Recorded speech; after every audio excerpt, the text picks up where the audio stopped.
Hey, welcome everybody. This is Andrew. I'm Chris.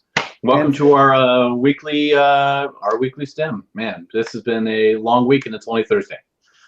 That's right. I wish it was Friday. Yes, it's free donut day tomorrow. If anybody is looking for something interesting to do, go to your local Krispy Kreme, Dunkin' Donuts, or place. I might share a link on there. Actually, I should have worn my never-ending donut shirt. If it were tomorrow, I probably would. You're never ending? Oh, is that like a Taurus or something? No, it's a donut in an infinity symbol. So I do have an infinite donut shirt. Cool. Is it a 3D thing? Well, you don't get to eat it, but no. It's just a nice donut on a t-shirt. Cool.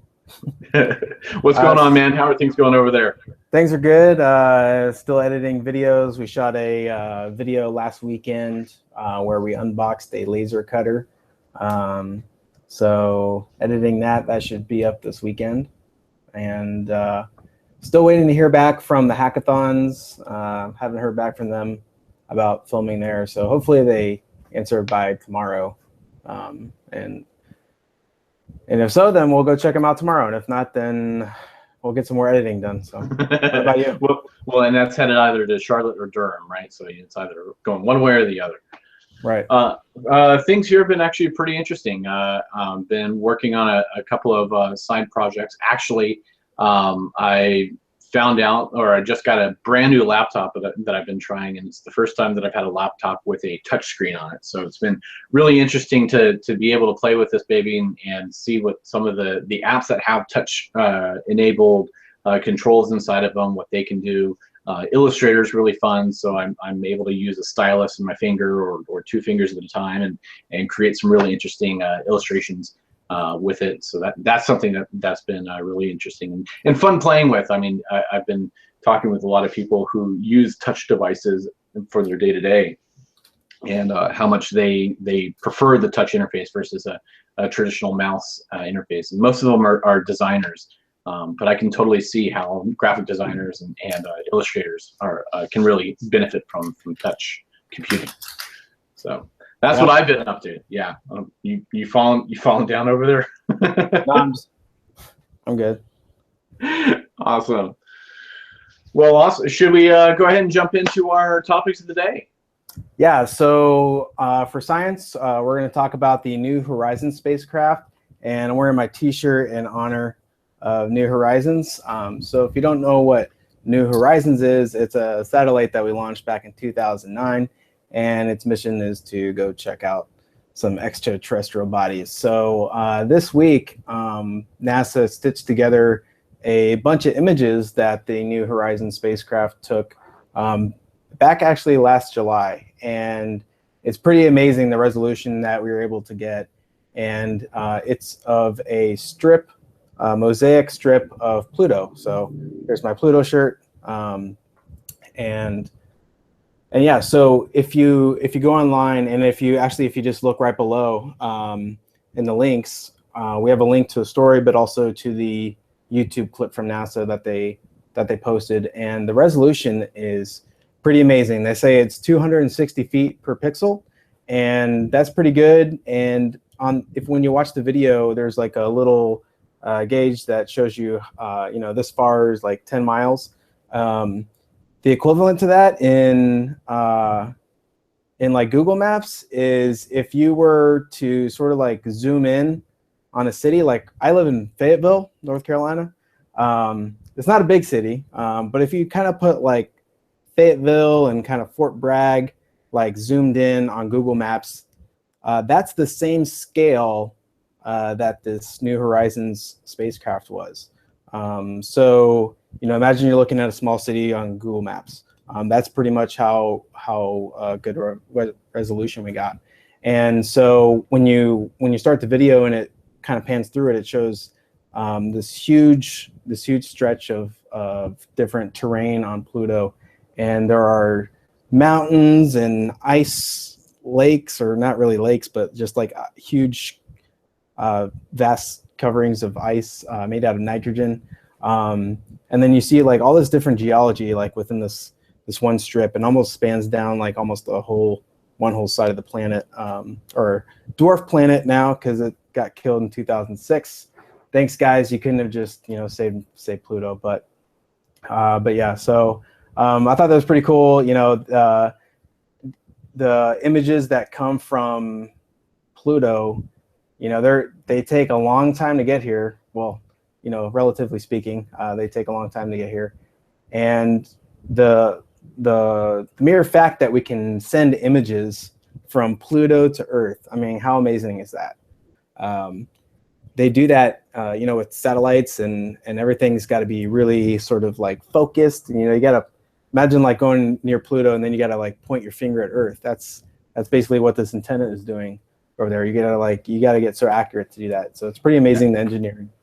Are they using relays in order for us to communicate with New Horizons? Are we bouncing the signal between other satellites, or is this a direct comms? I don't think it's a relay. If there was a relay, yeah, I don't know of any satellites that are beyond Earth orbit that are set up to relay. They all have their own communication. I've never heard of any being set up as a relay, although that might be a good idea, but also maybe not if you're trying to communicate with that other satellite. Say one that was, Cassini is going around Saturn. Right. If you were using Cassini as a relay, maybe you would potentially mess something up with Cassini, and then you've lost Cassini. But I was able to visit the Goldstone Deep Space Complex that's at Fort Irwin, California. It's in the middle of a desert, and it's part of the Deep Space Complex. There's 3 locations. There's one there's one in Australia, and the third one is somewhere in Europe. Oh man, where is it? I think it's France or Spain. And so they picked those locations because at any given time, one of those these are like huge dish satellites that are on the ground. At every moment, one of them is at least pointing to, satellites that are in space.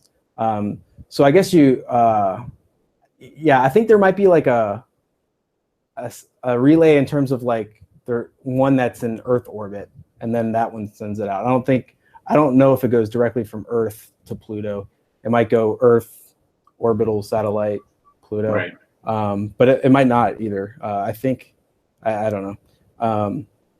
But yeah, there's these huge satellites, one in each location around the world, and they constantly send stuff. And it's pretty interesting on how those satellites are set up, because you basically have to make sure that there's no planes or anything going above, because these things are transmitting huge amounts of energy into the sky. And if a bird was to fly across, it would get vaporized instantly. If a plane flew, it might shut down the plane or something. I don't know. But yeah, technology is pretty crazy. There's a fiber optic line going from that satellite dish at Goldstone Complex all the way to JPL in Pasadena. Fiber optic line. That's probably what, like 200 miles, 300 miles. And it's all, glass cable that's just traveling super, super, super fast. Now, they're using regular fiber or dark fiber? I would assume they're using the dark fiber to get the fastest connection possible. Well, I would assume it's not dark when the light goes through it. That's just true. kidding. I don't know what dark fiber is, but yeah. So the Goldstone Complex, they're the primary people who communicate with the satellites, but they don't do any of the analysis there. They are purely just uploading and downloading data. All that data comes from Pasadena, and then from around the world, depending on who wants to do stuff with the satellite or whatever. So yeah, I thought that was pretty interesting. So I guess my question for you, Chris, do you think they should have demoted Pluto or not? That's a really good debate. I don't know the criteria of when it became a dwarf planet per se. 2006. Well, no, the criteria, not when, but the criteria for where the bright line of now it's a dwarf planet. It's not really a planet. We recently found another dwarf planet in our own solar system that I don't think has a name yet, but thinking about, I guess its orbit, the fact that, if anybody who's our age that watched Saved by the Bell and remembers Mavim or whatever it was that Screech says back in the day as kind of like the mnemonic to remember all the planets in the solar system. I don't know. If it's too small to be considered a planet, well, is Europa too small? But Europa only orbits Jupiter, so I guess it's a moon of Jupiter. It's weird because I think there's a lot of things either in our solar system or even in other solar systems that are about the same size as Pluto that might be classified as a planet or might be classified as a moon, but we don't get it. We don't know yet. So my answer is I don't know. Yeah, me personally, I think they should have saved Pluto. I mean, I get the reclassification for new bodies because they found, another body that was in our solar system that was bigger than Pluto, right? But it was farther away. But, do we call that a planet, right? So if we call that a planet now, or if we call Pluto a planet, now that's a planet. So I understand the way that they came up with the sort of classification and that sort of thing. But, I mean, you took away a planet that we all knew and that's in history books and that sort of thing. So I think they should have called it a planet and then had a little asterisk. Maybe I could live with that. Well, my thought is when I go to Disney World now, what is Mickey's little dog going to think about? Because it was named in honor of him, or at least I say it's named in honor of him. That's true. Yeah. Well, let's shift over to technology for a second. This week at the Code Conference, it's an annual conference here in the San Francisco Bay Area. There's a number of people. It used to be the All Things D conference when All Things Digital was around, and then they renamed themselves as Recode, and that was recently bought as well by The Verge. But the Code Conference highlights a bunch of luminaries in technology. You had Elon Musk and Mark Zuckerberg. You have Mary Meeker who works for Kleiner Perkins Caufield Byers, which is one of the largest venture capital firms in the world that invests in just about every major startup. And I think Intel was their first investment way back in the day. But you have all these luminaries coming out and talking about their vision for the future and what's going on not only within their companies but in their own investments and how technology is really changing the world. Mary Meeker from Kleiner, she actually every year presents a state of the internet report, which we actually have linked down below. I actually have it sitting on a monitor here, but it covers anything from looking at GDP and company or a country's gross domestic product versus their internet adoption, the number of cell phone adoption, cell phone internet usage, mobile applications, different types of computer interfaces. Virtual reality is something that she actually covered in that as a growing field. One of the other things that she looked at in this report was also voice recognition. Now, earlier in our broadcast, we talked how I've been playing around with finger controls and gesture controls and touch controls on my new laptop here. But voice controls is something that presents an entirely new way of interacting with not only computers, the computers, but also our individual devices, our smartphones, our cars, smart home automation systems, things like the Amazon Echo, and other types of products that rely on our voice in order to process some sort of information. Either that's a search response, that's playing a game, it could be turning on something in the household, it might be setting the temperature for your evening. There's a quotation here actually by Andrew Ng, who's the chief scientist at a Chinese company called Baidu. He says speech recognition accuracy goes from, say, about 95% to 99%, and all of us go from barely using it to using it all the time. Most people underestimate the difference between 95 and 99% accuracy, and then 99% accuracy is a game changer.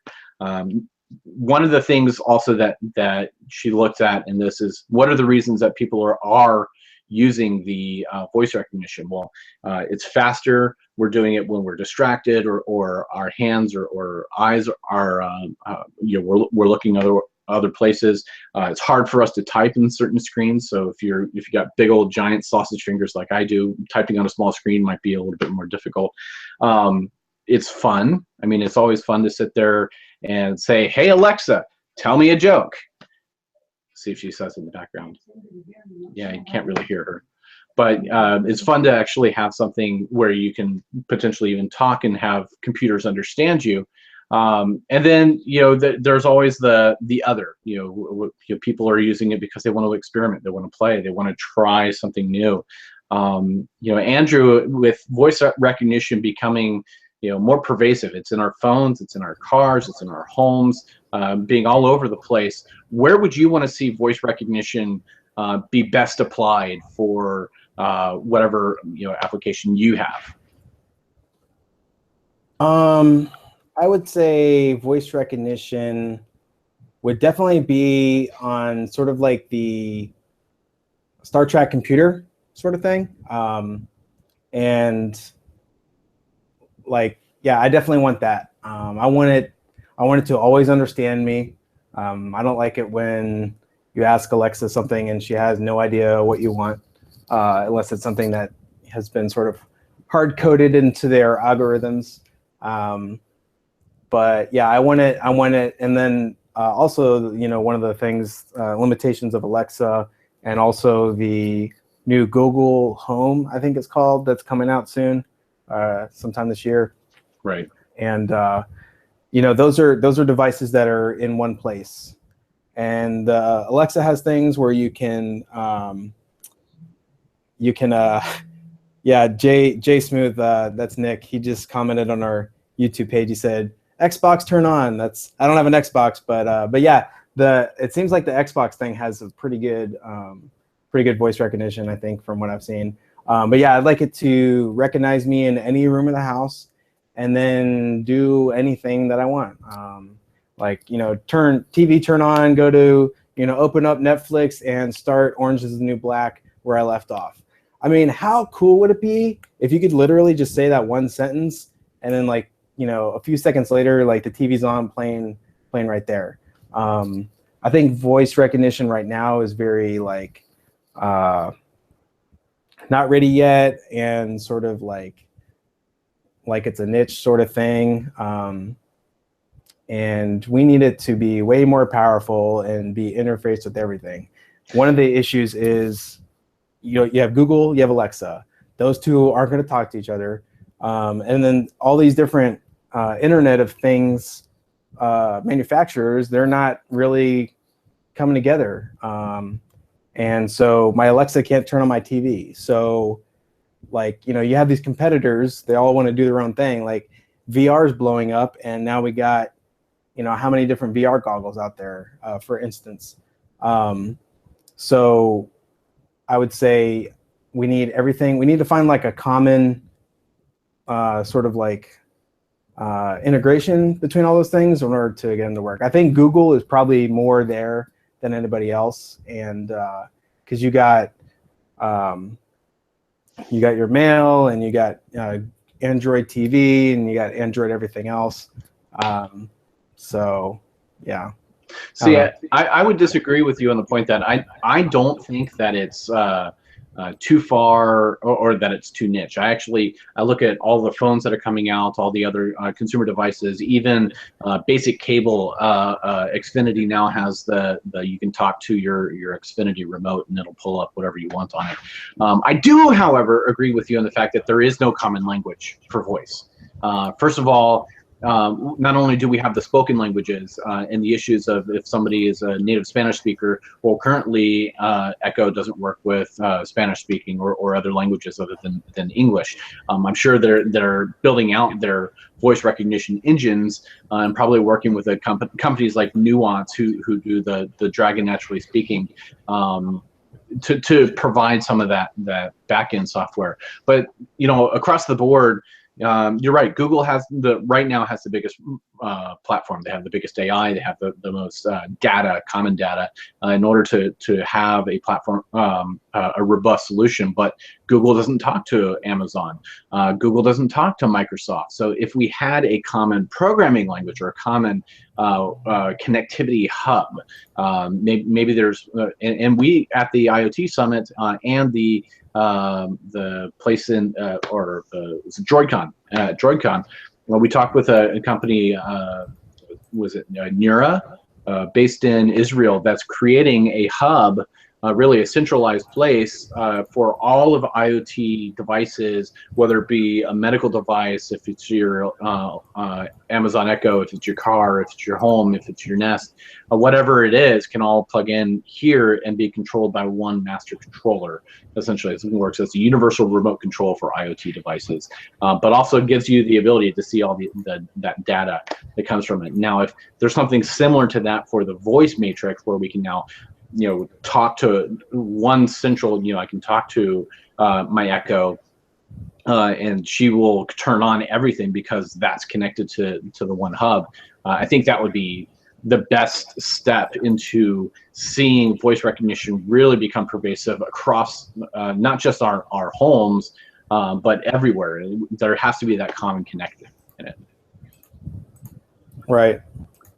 So that takes us to engineering. In our engineering, or in the section in the links below, I posted a YouTube video. Don't click on it now, but I posted a YouTube video of there's a group of engineers who created a wheelchair that not only just is designed for paraplegics to get around with ease of use, but it also uses locking mechanisms and pistons similar to the trunk of your car, that can help the wheelchair raise up into an almost standing position, and you can still, because the wheels are connected by a chain similar to a drive shaft of a regular bike, you can still move around, rotate. You can spin in a 360. You can walk up and down or stroll up and down the street in a standing position, and then easily with a pull of a lever, the pistons will release and slowly let you back down into a seated position. These kinds of developments, we've also seen a new exosuit. Last week we talked about a new exosuit that somebody created. Similar to, or a couple of weeks ago, we talked about it, similar to the ones that you see in Avatar, where somebody's walking around almost in a mech warrior suit. But this one was designed also for quadriplegics and paraplegics so that they can get on their feet. And that one actually walks. My question and possible brainstorm, I would love to have with Andrew right now, and anybody watching this at home right now. If we were to create collectively today, engineer something designed for mobility, designed to give advanced mobility to those who have spinal cord injuries, or they're unable to walk, they're unable to stand, they may be wheelchair bound. What could we possibly pull together that hasn't been created yet? Andrew, do you have any thoughts about what would you want to create? How would you pull it together? I don't know about hasn't been created yet, but I think, the exoskeletons and sort of like some of the like the Segway style wheelchairs are good approaches. The thing about the exoskeleton is, I guess, as long as you can sort of, well, maybe, I guess this hasn't been done yet, exoskeleton in combination with brain sensor. Because if you're a paraplegic to the point where you can't move anything, because I think that right now the exoskeletons, like, you have to at least like have some sort of muscle input, and then the exoskeleton just helps you out. I don't think any of them right now uses your brain patterns to do that. I might be wrong, I'm not sure, but yeah, that'd probably be the best. And something that's, of course, lightweight and slim.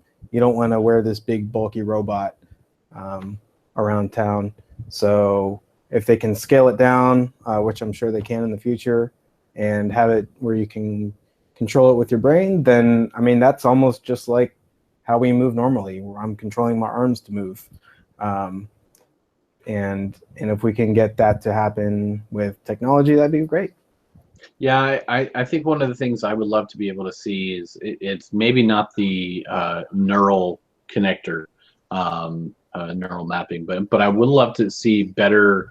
You know, one of the things with the exoskeletons that I've seen thus far is they're big, they're clunky. If there's ways for us to slim down a lot of that technology, minimalize it, make it lightweight, make it transportable. I would love for many of the in the disabled community to be able to go up a flight of stairs and not have to worry about, okay, how do I get over the threshold into my front door? And I think there's some wheelchairs actually. 8 years ago, I remember seeing the tank chair, which was actually just a chair on a pair of treads, kind of like Johnny Five from Short Circuit types of treads. But you could drive this tank chair around, and if we could create something, maybe it's a tread-based system or tread-based even wheelchair to help people get upstairs in a much more natural way. It's much lighter. Might also increase stability. I know we were at Silicon Valley Comic-Con. You and I were, and there was a gentleman in a wheelchair who was just going down a flight of stairs. There was a woman going down a flight of stairs backwards, and she's like, "Nope, I got this," and she had a balance, and it was an amazing feat. She was very, very talented to be able to balance like that going down those stairs. But wouldn't it be nice to actually have something that was much more natural for you to go up and down stairs, less effort, and make it more of a natural transition. So having somebody have to go up and down 4 different ramps, that's outside of a building into a separate entrance, whereas they might just want to walk in the front door with their friends. I think having some sort of product that makes that transition better might be nice. Anybody else listening at home, if you've got ideas as well, share your ideas. We'd love to hear them, and maybe sketch them out and share some pictures. We want to see what you're thinking about. Yeah, that's an interesting thing about I was thinking the exoskeleton would sort of be towards the most what we normally do, but there are the people that have lost limbs and they have the sort of metal spring style spring-loaded artificial limb. Yeah, the prosthesis. Yeah, I don't know what those things are called that are kind of like a crescent moon shape. Mm-hmm. I mean, those give people extraordinary power to run. Yeah, so you could even think outside the box and think okay, I don't need to do what I used to be able to do, or maybe I wasn't able to do, but what can I improve on, that sort of thing. If it were me, I would want something that probably didn't just do what my normal bones or muscle could have done, but make it better. I probably wouldn't want to actually trade my arm for a robotic arm, but I mean, if I lost it, the bright side, I think, would be to have the ability to have a robotic arm, and then you can do all sorts of crazy things. I'm sure it'd be hard to learn. I've seen some videos of people that have them, and it's a lot of practice and that sort of thing. But I mean, you can punch through a wall and stuff, or crush a can. I mean, those are just gimmicky things, but that sort of thing where I guess if you could incorporate the technology, you might as well, depending on what you want to do, just go all out and sort of get a extra human strength and that sort of thing. I don't know. Extra human strength, extra human mobility, speed. What are some of the other traits that I think flexibility, jumping, maybe. Yeah. Height, reflexes. I mean, it'd be really cool if your hand-eye coordination wasn't very good beforehand, and now with a prosthesis, it increases the speed of response and something. Yeah, I mean, you could integrate cameras stuff too. I mean, you still have to rely on your eye for hand-eye coordination, but if you had a fast processing camera in there, you could catch something in a split second. Yeah, it could even just be infrared. It doesn't necessarily have to be a full full camera, but sensors and any type of sensor array. There's so many different types of sensors that are out there today that can provide thousands of different types of responses or programmed features. So I expect the next wave of mobility devices and whatnot to actually have some amazing sensor arrays in them.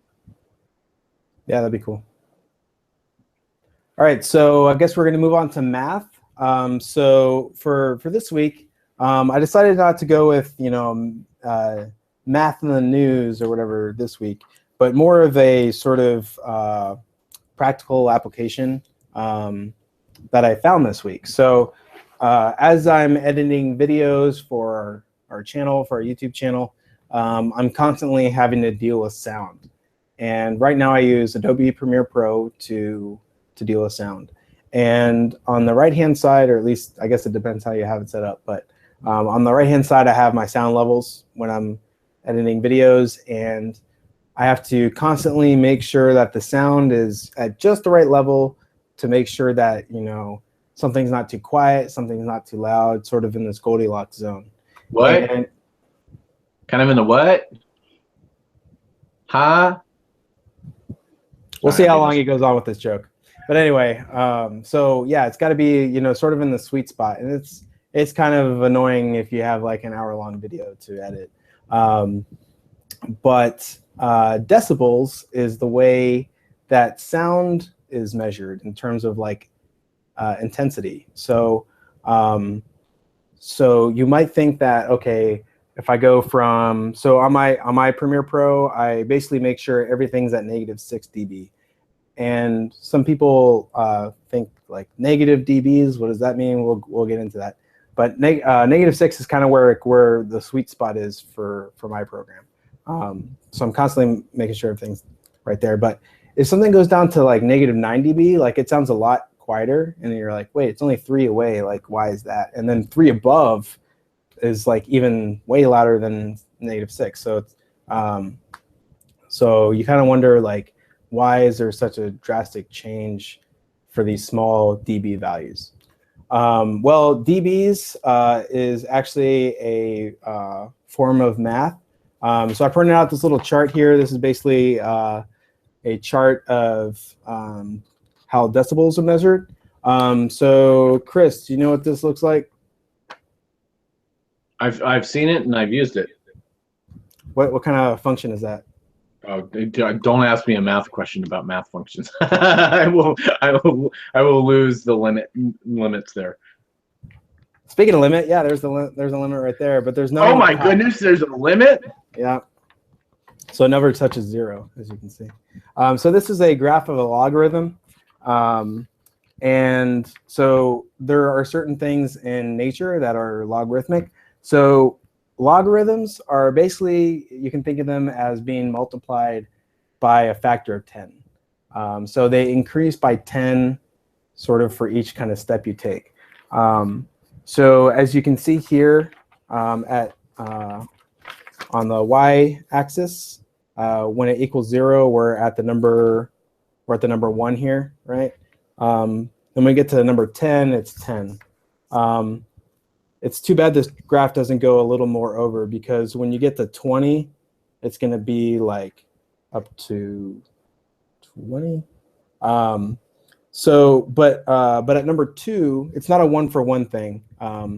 At number 2, it gets to 3. So that's kind of explains why even if there's a short sort of difference in dBs, that it could be a drastic difference in actual intensity. So one of the interesting things is, like I said, we're on a small scale here. If you blow it up a lot, if you were to get the difference of 1 million in intensity, it would only be 60 decibels.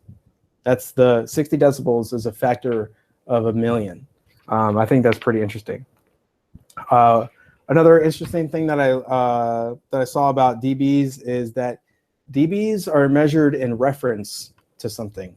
So you can't just say like, now sound though is sort of like pretty constant, but in general, dBs have to have a reference. So decibels, dBs, those are the same thing. They're used in sound, they're used in voltages, they're used in electronics, all sorts of things, but they all have sort of like the same setup.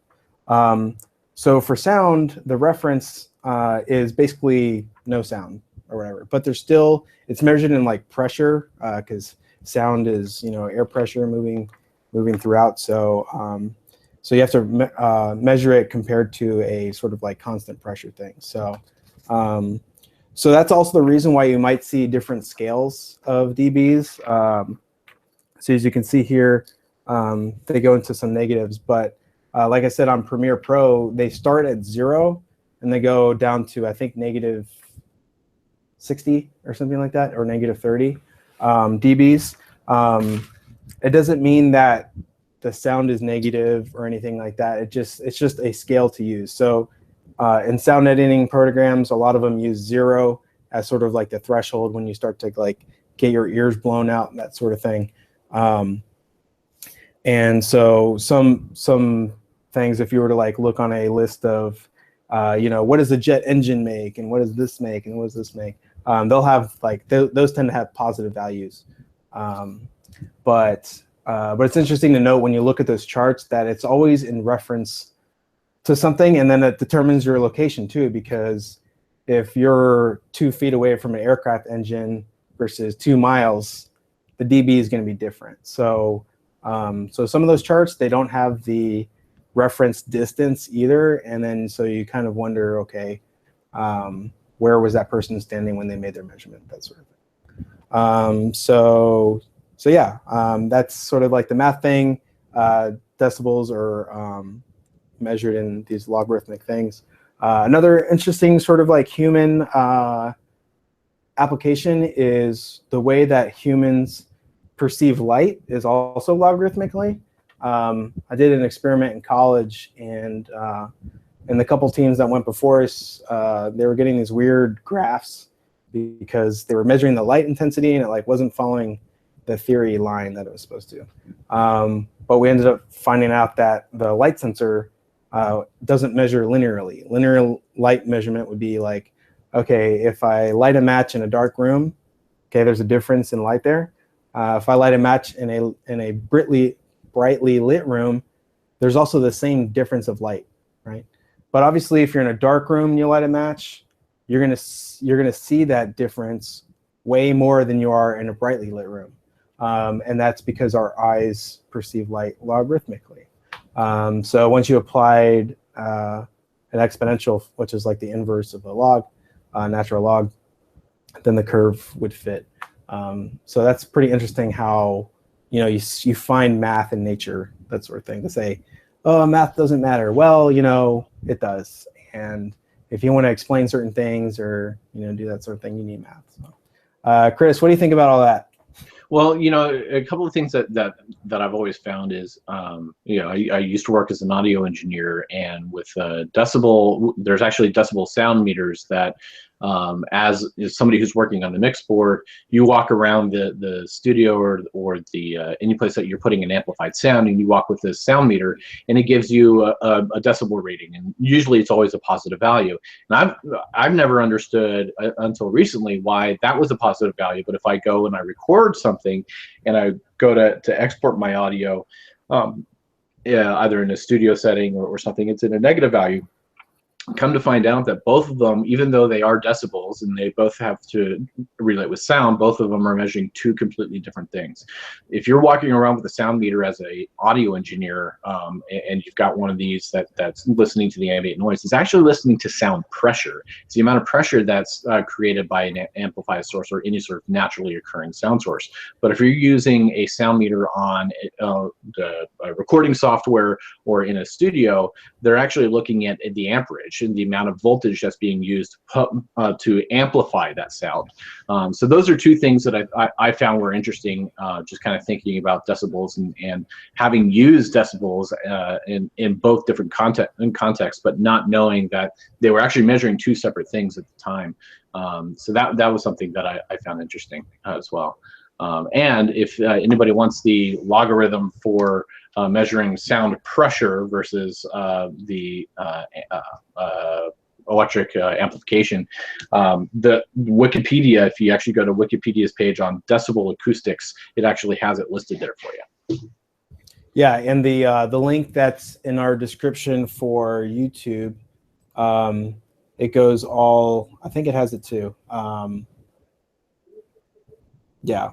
So basically, the generic equation is sort of like 10 times the logarithm of the ratio of those two reference sources. That'll give you your dBs. Yep. Well, cool. Well, that just about does it in this week's live show. Andrew, anything good going on for the weekend other than possibly heading out to record the hackathon?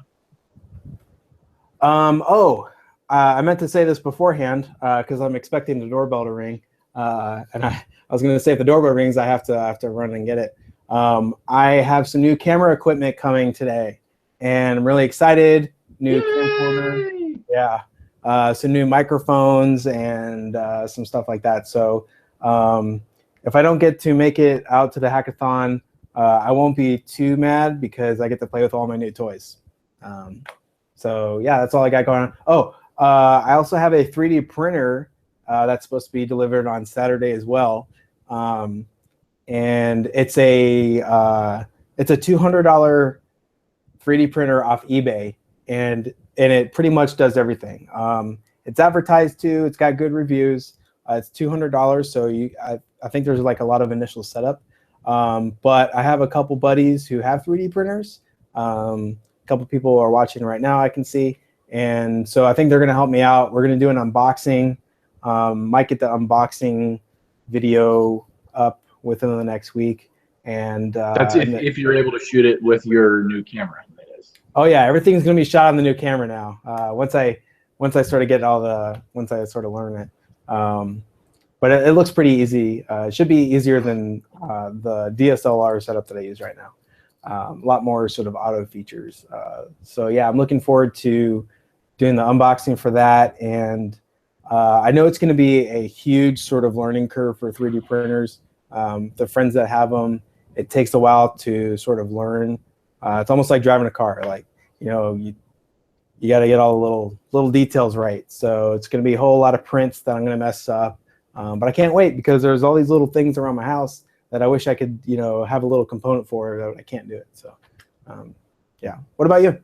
Well, this weekend in San Mateo, there's actually a STEM experience designed for kids. So I'm going to be taking my daughter. It's designed for preschool up to 5th grade.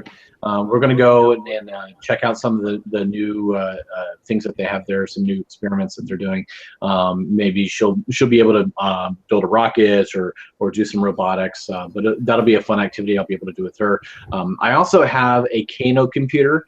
If you're not familiar with the Kano computer, it is a Raspberry Pi, essentially mini computer programming kit that's designed to teach kids programming. So she and I may put that together and actually build a little computer for her to, or might be Arduino based, but either way, it's a new little computer kit for her to start learning some basics code. And she's 5 years old and she has an interest in doing it. So I'm excited to start teaching her that. Is that children's STEM thing at a children's museum, or where is that at? Good question. It's hosted by the San Mateo County Public Schools, and I think it's actually at their executive offices in Foster City, in the San Mateo County area. And that's which day? That will be Saturday. So it's from 10 o'clock to 4 o'clock on Saturday. So if you're in San Mateo and you got kids, check it out. Yep, bring them on out. There is they do require you to register on Eventbrite, so search for it on Eventbrite, find the San Mateo STEM activities. It is Saturday again at the San Mateo Schools executive offices. So check it out. Come join us. If you see me there, say hi to let me know that you watched the show.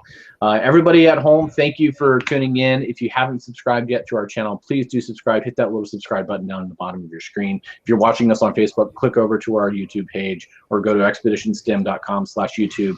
And please remember to subscribe. Share us with your friends. We're loving the growth of our audience. I think we surpassed the 100 user mark or subscriber mark last week, so we're very excited about that. Thank you all for continuing to subscribe, support us, and I think that about does it for us. Anything else from your side, man? Yeah, I was just going to say we're up to 110 subscribers, so thank you very much. And also on Saturday, if you're not in San Mateo doing that thing, like I said, I'm trying to go to a hackathon if I can get in touch with the organizers.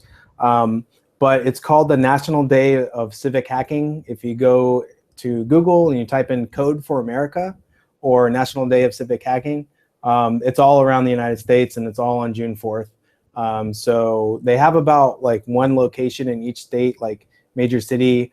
I forget exactly where all the different places are, but there's all over the United States. So if you're interested in hackathons, checking one out, go to Code for America, check out National Day of Civic Hacking. You can see a map and sign up there. It's usually like $5, something like that. So awesome. Yeah. Well, that's all we got. Yeah. Thank you for stopping by, Chris. Anything else?